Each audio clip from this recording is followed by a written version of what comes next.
Buonasera, pronti per una nuova edizione del nostro TG, ma prima i nostri titoli. Altra mazzata per l'ex sindaco di Riace Mimmo Lucano. Il Tribunale di Reggio ha detto no al rientro in paese, confermando il divieto di dimora. 400 anni di carcere per gli esponenti del clan Muto e quanto ha chiesto al termine della sua requisitoria il procuratore aggiunto della DDA di Catanzaro, Vincenzo Luberto. La CISL prepara la manifestazione del 22 giugno e intanto avverte la classe politica meridionale: questo governo non ha in agenda il Sud. Il comune di Crotone apre le porte a 89 assunti, andranno a rimpinguare l'esigua pianta organica del municipio. Le nostre telecamere in anteprima nella Città del Sole, una struttura volta alla solidarietà che sarà inaugurata sabato prossimo a Cosenza. Ancora buonasera dalla redazione del TG10. Dunque è stata confermata la misura del divieto di dimora a Riace per l'ex sindaco Mimmo Lucano, la decisione del Tribunale di Reggio Calabria. Intanto stamattina al via all'Ocri il processo per l'ex primo cittadino nell'ambito dell'inchiesta partita nel 2018.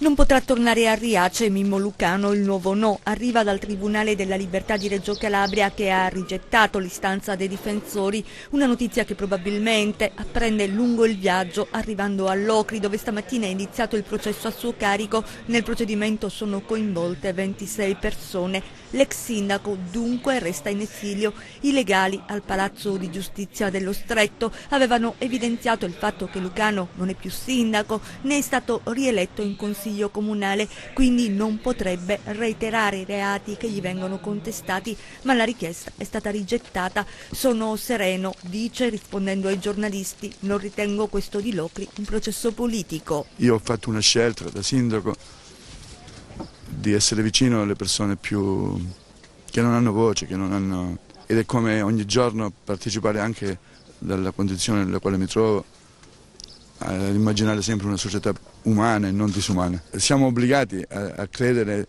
nella speranza sempre di una evoluzione positiva delle vicende così, non solo giudiziarie ma anche umane.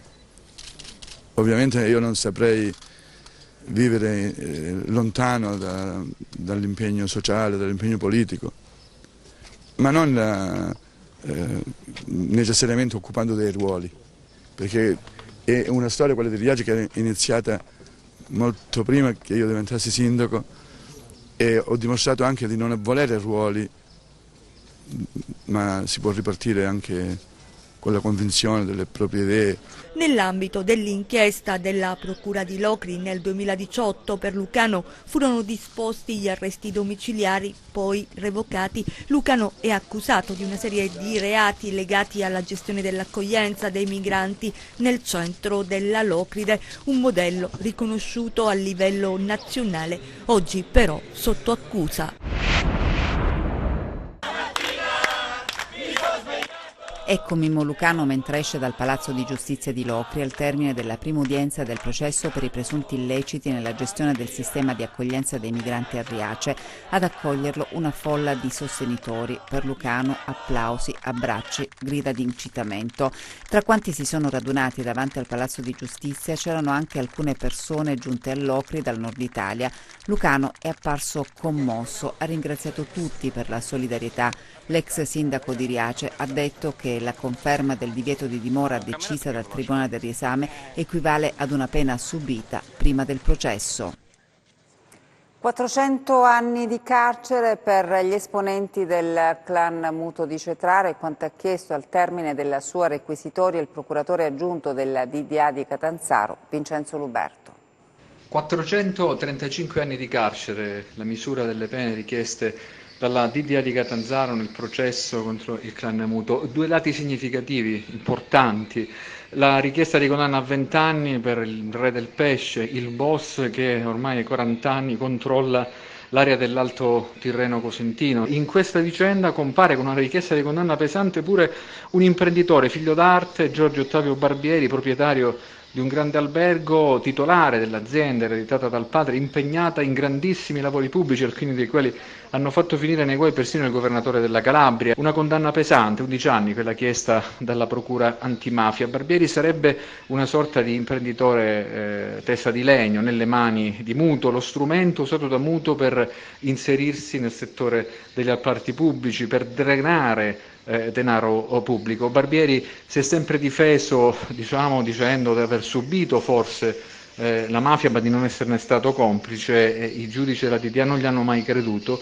anche se alcuni pronunciamenti del Tribunale della Libertà e della Corte di Cassazione hanno escluso l'articolo 7, cioè l'aggravante mafiosa nei reati che vengono contestati e sono lo stesso gravi nei confronti di questo importante imprenditore. Una condanna forte, pesante, è stata chiesta pure per Maurizio Rango, compare anche nel processo Frontiera proprio perché collegato alla cosca Mutuo e rappresentante comunque di questa nuova criminalità organizzata cosentina, che è stata in larga parte colpita, sgominata, disarticolata dalla DDA di Catanzaro, anche perché poi al suo interno vi sono stati dei clamorosi pentimenti, quello di Carlo Lamanna, quello di Adolfo Foggetti, quello di Impieri, collaborazioni che hanno contribuito a depotenziare questa cosca cosentina. La cosca Mutuo invece di pentiti non ne ha mai avuti significativi, anzi è una cosca impermeabilissima, e proprio per questo da 40 anni continua a controllare larga parte, almeno così dicono gli inquirenti, della Calabria settentrionale, tirrenica. Omicidio, distruzione e soppressione di cadavere, questi reati per i quali la Corte d'Assise di Catanzaro ha condannato a 24 anni di reclusione Liberata Gallace, 53 anni di Gerocarne e a 22 anni Fiore Delia di 65 anni. Entrambi sono ritenuti responsabili dell'omicidio di Giuseppe Cricri, ritrovato carbonizzato nella sua auto il 22 ottobre del 2013. Era il 22 ottobre del 2013. Il corpo carbonizzato di Giuseppe Cricri, 48enne di Melicuccà, ex candidato a sindaco del comune di Dinami nelle amministrative di 6 anni fa, venne rinvenuto nella sua auto in località Boschetto, zona periferica e isolata. Per quell'atroce delitto vennero arrestati Liberata Gallace, 53 anni di Gerocarne, con la quale Cricri aveva interrotto una relazione sentimentale, il figlio trentenne della donna e il nuovo compagno Fiore Delia, 65 anni.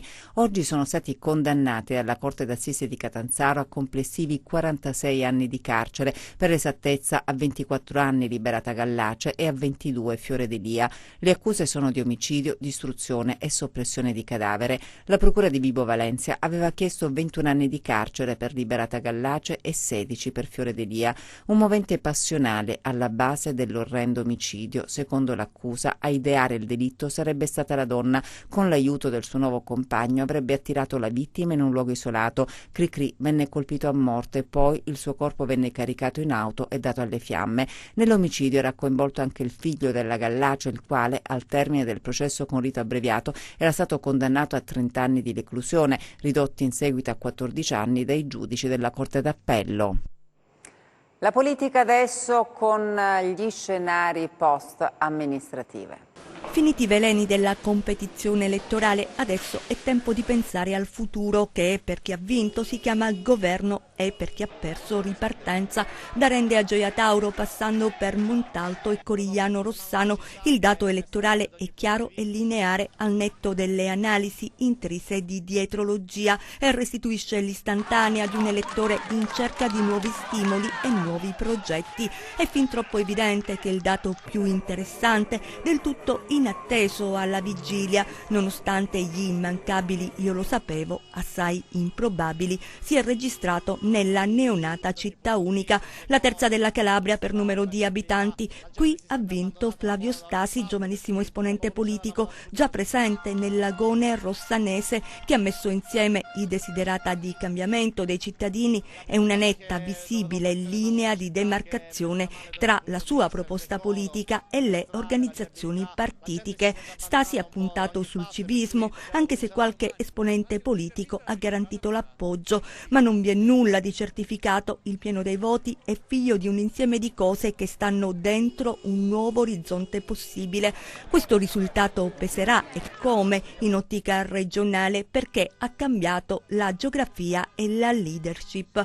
A Corigliano e Rossano dicono che il PD abbia perso un'occasione, può darsi. A Rende, Principe ha provato provato a rimettere insieme l'offerta riformista, ma non ha trovato compagni di viaggio animati dalla stessa voglia di proporre un progetto politico vincente. Manna ha incassato il consenso in maniera chiara e netta, che adesso obbliga il primo cittadino a guardare oltre se vuole recitare un ruolo di primo piano in un contesto politico che mostra evidenti segni di cambiamento. Poco da aggiungere su Montalto. Caracciolo ha blindato la sua rielezione in virtù di un primo turno dai numeri pesanti. Anche qui bisognerà capire bene se il progetto assumerà una connotazione squisitamente partitica oppure no. La vittoria di Alessio a Gioia Tauro è una buona notizia perché restituisce alla città una forte immagine di credibilità e non è poco vista la centralità della città della Piana. La conferenza regionale della CISL è servita per lanciare l'invito a partecipare alla grande manifestazione del 22 giugno a Reggio Calabria. Il Sud è assente da scelte e provvedimenti del governo, hanno detto i segretari Tonino Russo e Giulio Romani. Vediamo. Ho scelto di stare con gli ultimi. Il tema principale della conferenza regionale della CISL Calabria non può che essere il Sud, periferia dell'Italia, che rischia di diventarlo sempre di più, dice dal palco il segretario Tonino Russo, il lavoro, i giovani, gli argomenti correlati che il sindacato affronta in una fase molto delicata del rapporto tra il Mezzogiorno e il resto del Paese. Il Mezzogiorno purtroppo è il grande assente della politica economica e sociale di questo Paese e quindi mai come in questo momento c'è bisogno che il Paese si tenga unito. Si stanno mettendo in discussione valori fondanti della democrazia, della solidarietà, dell'etica, della stessa esistenza della cittadinanza. Quello che manca qui nel Meridione, in Calabria nel caso particolare, è il lavoro. Quel poco di lavoro che c'è è un lavoro anche fortemente precario, quindi bisogna svegliare le coscienze. Stiamo cercando di mettere in piedi quella parte sana della società per unire le forze. Quello che a noi serve è il lavoro, non forme assistenziali. Per queste ragioni stiamo criticando fortemente le scelte di questo governo che sinceramente ha creato squilibri nei rapporti deficit-PIL, nei rapporti anche con la comunità europea e non sta assolutamente risolvendo i problemi di questo territorio. Il 22 giugno a Reggio Calabria una grande manifestazione rilancerà l'appello al governo chiedendo attenzione e ribadendo che dimenticare il Sud o addirittura abbandonarlo a se stesso non aiuterà lo sviluppo dell'Italia, anzi. Il Sud continua ad essere abbandonato, continuano a non esserci progetti per la crescita infrastrutturale del Meridione e continuano a non esserci progetti per l'allineamento dello sviluppo fra Sud e Nord, anzi i progetti sono all'opposto. Sono per il disallineamento dello sviluppo fra Sud e Nord, come se un intero organismo potesse fare a meno di parti di se stesso e svilupparsi ugualmente, cioè lasciamo le gambe corte e facciamo sviluppare il resto del corpo. È evidente che non funziona, è evidente che questo è un progetto che serve ad accontentare le pance elettorali varie. Nuove assunzioni al Comune di Crotone, l'amministrazione è in programma di implementare il personale con 80 assunzioni di diverse figure professionali. Hanno firmato oggi il contratto di lavoro con il Comune di Crotone, 33 persone, sono solo i primi assunti del corposo piano del personale che è stato programmato all'amministrazione pugliese, un programma che prevede in 3 anni l'assunzione e trascorrimento di graduatorie di concorsi già espletati e nuovi bandi di concorso di 80 nuove unità lavorative. Questa mattina nella sala consiliare il sindaco ha dato il benvenuto ai nuovi assunti nella famiglia del Comune e ha augurato buon lavoro. Siamo riusciti finalmente a raggiungere il primo obiettivo, che è quello di implementare la forza lavoro all'interno della Casa Comunale. Lo abbiamo detto tempo addietro, lo ripetiamo in questa fase di crisi, ahimè, e di crisi economica a livello nazionale e di crisi lavorativa. In questo momento questo vuole non solo essere un'implementazione delle risorse del Comune che ne ha bisogno come il pane, ma è anche un segnale di ripresa, un segnale importante che si deve dare alla città, ai cittadini. Comprese quelle odierne, già nel 2019 saranno 68 nuove assunzioni previste di nuove categorie professionali, tra queste istruttori amministrativi, assistenti sociali, istruttori direttivi tecnici, istruttori tecnici, geometra, esecutori e agenti di polizia municipale, ai quali si aggiunge il nuovo comandante del Corpo di Polizia Municipale. Continueremo con l'assunzione di 15 nuovi vigili urbani per quest'anno, 5 l'anno prossimo. Continueremo con le altre assunzioni anche l'anno prossimo e sarà un trend per quanto riguarda la mia amministrazione, quella di continuare fino alla fine del mio mandato, per quanto possibile, a rinforzare la forza lavoro esistente all'interno della casa comunale. Torniamo alla cronaca con i nostri 100 secondi.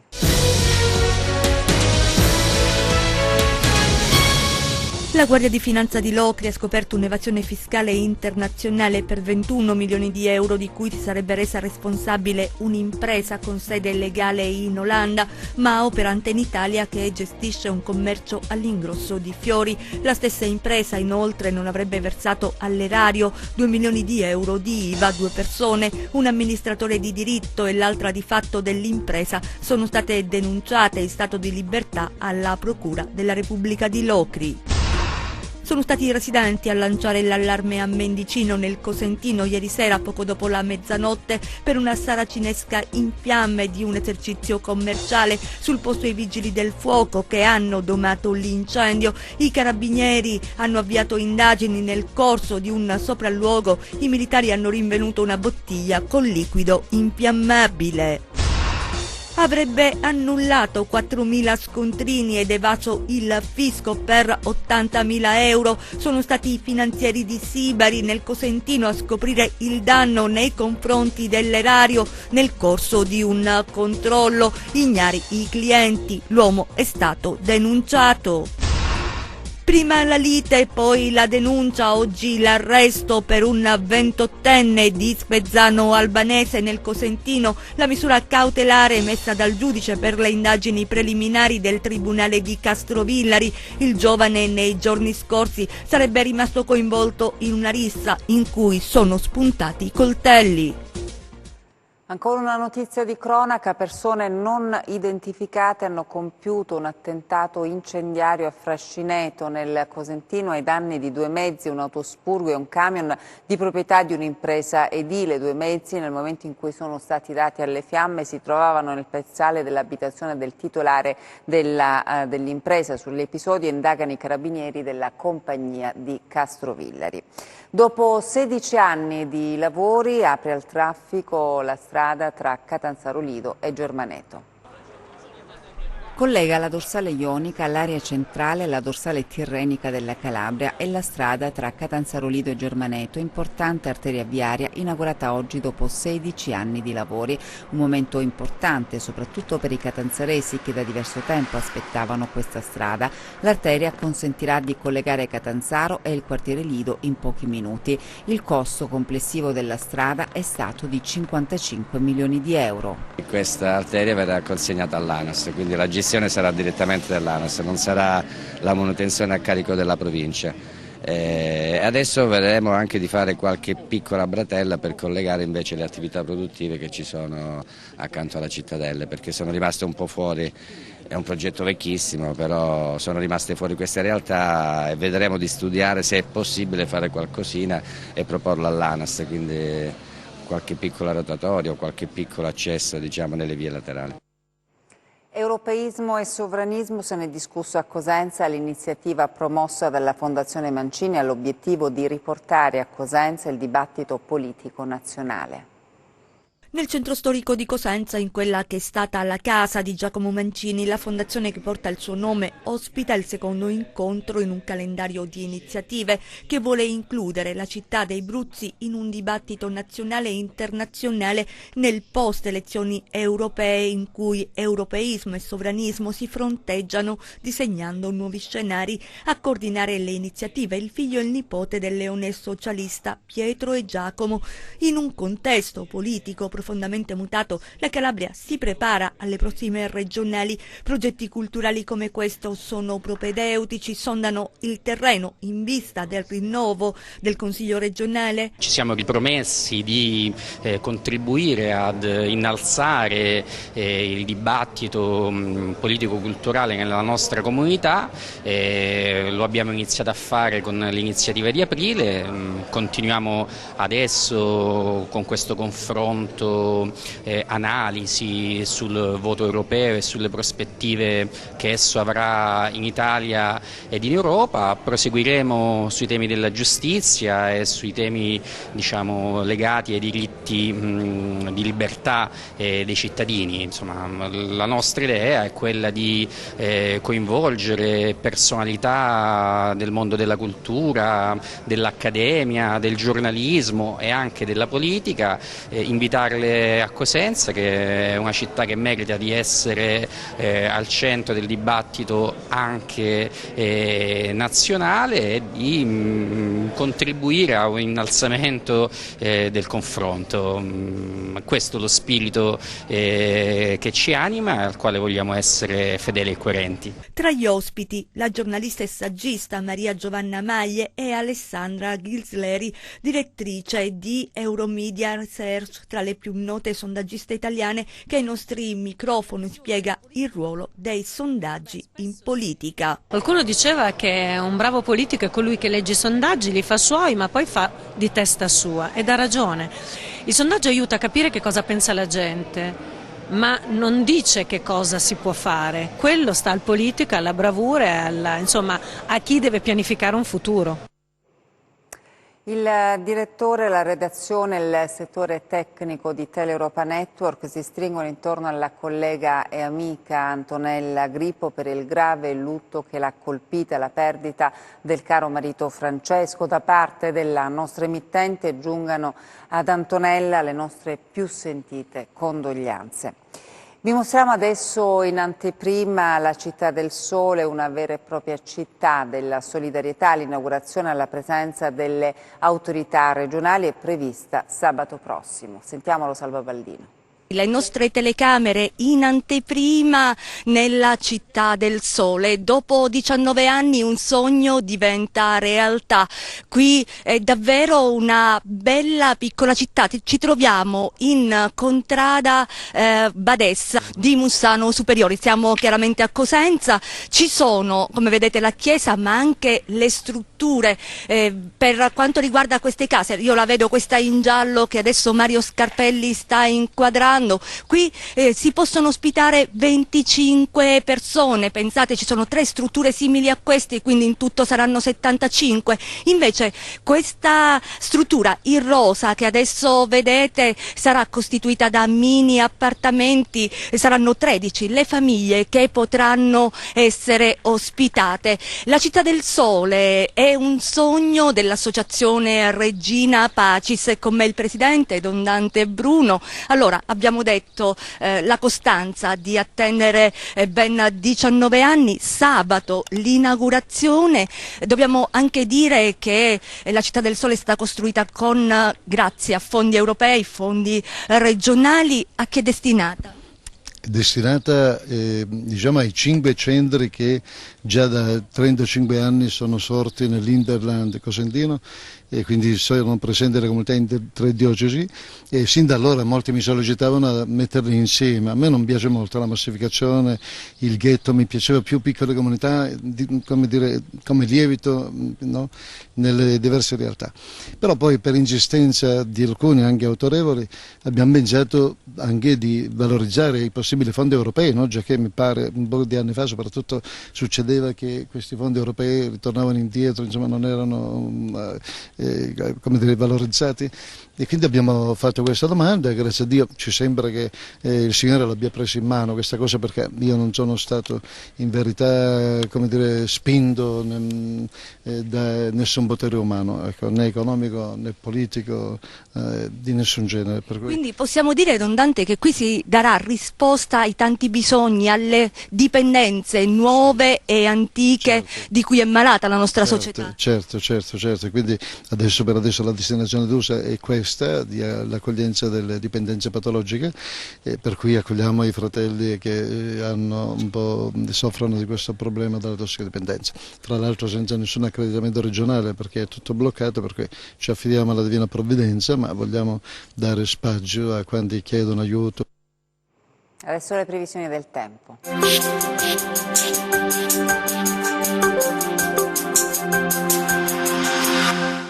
Ben ritrovati da Meteo in Calabria. Prosegue il dominio anticiclonico africano sul nostro territorio. Dalla seconda parte della settimana è previsto anche un'intensificazione della caligine a causa di un impulso caldo subsahariano ancora più importante, che si spingerà anche sul resto della nostra penisola.